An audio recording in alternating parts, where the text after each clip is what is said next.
മുന്നൊരുക്കം ചെയ്യുന്നതിൽ നമുക്ക് മറ്റുള്ള ആൾക്കാരെ കാട്ടി ഒരു പോരായ്മ പറ്റി. അതുകൊണ്ട് തന്നെ നമ്മൾ ആ പ്രചരണ കാര്യങ്ങളിൽ നമുക്ക് കുറച്ച് ഡിലേ വന്നു. ഇവിടെ പറയുന്ന നിനക്കില്ലേലും കേൾക്കുന്ന എനിക്കില്ലടാ ഒരു ചളുപ്പ്.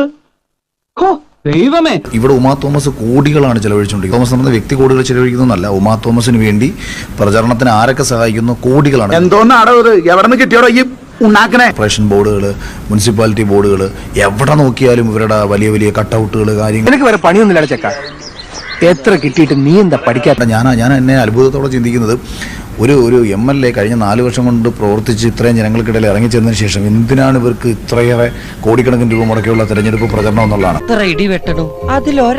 ചുമ്മാതല്ല ഇയാളെങ്ങനെ. തൃക്കാക്കര മണ്ഡലത്തിലെ സ്ഥാനാർത്ഥികളിൽ നിലവിലെ ചെലവ് ഏറ്റവും കുറച്ച് ചെയ്തേക്കുന്ന ഒരു സ്ഥാനാർത്ഥി ഞാനാണ്. കേട്ടും ഒരുപക്ഷെ മുന്നൊരുക്കം ചെയ്യാൻ കഴിഞ്ഞിരുന്നെങ്കിൽ ഞങ്ങൾക്ക് ഭൂരിപക്ഷം കുറച്ചുകൂടെ വർദ്ധിപ്പിക്കാമായിരുന്നു എന്നൊരു പ്രതീക്ഷയുണ്ട്. ഒരുപാട് എന്ത് ചെയ്യാനാ ലോറൻസ്, അവനും നിന്നെ പോലെ വിവരമില്ലാത്തവനായി പോയി. തൃക്കാക്കര മണ്ഡലത്തിലെ സ്ഥാനാർത്ഥികളിൽ നിലവിലെ ചെലവ് ഏറ്റവും കുറച്ച് ചെയ്തേക്കുന്ന ഒരു സ്ഥാനാർത്ഥി ഞാനാണ്. അപ്പം മുന്നൊരുക്കത്തിൽ നമ്മൾ കുറച്ച് പിന്നിലായിരുന്നെങ്കിലും ഒരുപക്ഷെ മുന്നൊരുക്കം ചെയ്യാൻ കഴിഞ്ഞിരുന്നെങ്കിൽ ഞങ്ങൾക്ക് ഭൂരിപക്ഷം കുറച്ചുകൂടെ വർദ്ധിപ്പിക്കാമായിരുന്നു.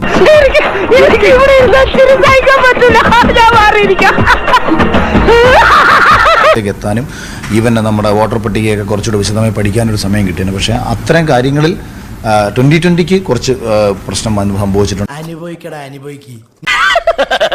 തൽക്കാലം ഇത്രയും മതി, വരട്ടെ.